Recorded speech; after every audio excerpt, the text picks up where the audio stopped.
Ang programang ito ay rated SPG. Striktong patnubay at gabay ng magulang ang kailangan. Maaaring may masiselang tema, lengguwahe, karahasan, sexual, horror o droga na hindi angkop sa mga... Alam mong nandito si Justin. Eric, please. Gusto ko lang makita ang anak ko. Narito na nga ang ating mga karagdagan na aabangan ngayong Lunes sa abot kamay na pangarap.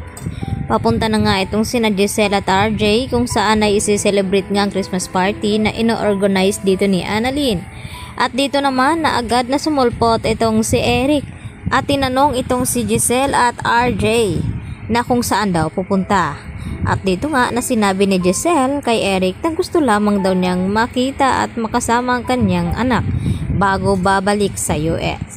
At dito naman na sinabi ni Eric kina Giselle at RJ na alam naman daw ni Giselle na ayaw siyang makita ng kanyang anak na si Justin. At sana raw ay wag sisirain ni Giselle ang party ng mga bata kasi mas kawawa ito. At nagtaka itong si Giselle at RJ na maya-maya ay sinabi ni Eric kay Giselle na sige na puntahan mo na ang iyong anak. At hindi na nga nagtagal itong si Giselle ay agad na pumunta doon. At naabutan ni Giselle na nagsasayaw na nga itong sina Annalyn at itong si Justin. At habang nagsasayaw ang dalawa ay palihim naman itong si Giselle na kumukuha ng video dito nga sa kanyang anak na si Justin. At kahit sa malayo ay talagang tuwang-tuwa naman na tinitingnan dito ni Giselle ang kanyang anak. At maya-maya pa ay nagsidatingan na rin ang ibang mga bisita. Sa kabilang banda ay nakidalo din itong si Lynette at itong si Harry dito nga sa selebrasyon ng party ng mga bata. At nang matapos nga ang selebrasyon, dito naman na masinsina na kinausap ni Harry itong si Annalyn at ibinigay itong kanyang regalo para dito kay Annalyn. Dahil nakakalimutan daw niya noon na magbigay ng regalo.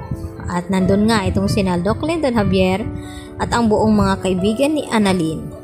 Samantala, napanood naman nila Nars Karen at Nars Evan atong video na pinost ni Moira na masaya daw nagbabakasyon ang mga ito.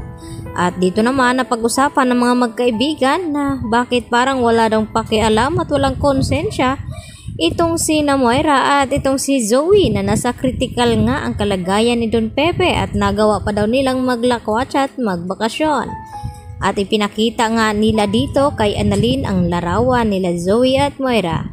At dito nagtaka itong si Justin na kung bakit okay lang kay Annalyn na pakitunguhan at maging mabait dito kay Zoe.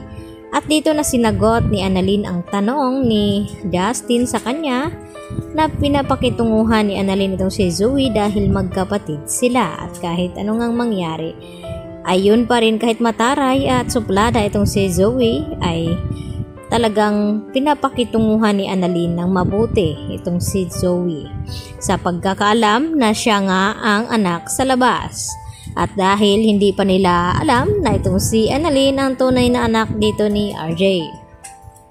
At unti-unti naman nakakalimutan na dito ni Lynette itong trauma ng kanyang nararanasan nung ito'y pinasok ng mga magnanakaw ang bahay ni Carlos dahil sa tulong na rin ng mga mangbubuti ay talagang sinubukan ni Lynette na harapin ito. At binigyan niya pa nga ng mga regalo at ipinagtataka ni Carlos na kung bakit may mga lalaki sa labas kaya agad na sinugod ni Carlos ang mga ito at pati nga itong si Aling Susan ay nakisali na rin sa akala na binugbog nga itong si Carlos at talaga namang inawat ito ni Lynette. At dito na ipinaliwanag siya nga nagpapasok at nagbigay ng mga bote at pagkain dito nga sa dalawang mangbubuti. Kaya yan naman ang ating pagkatutukan dahil baka hindi na matuloy ang pagbalik dito ni Justin papuntang US dahil mararamdaman niya ngayon ang awa ng kanyang ina. Yan lang po at marami pong salamat sa inyong panonood dito sa akin channel.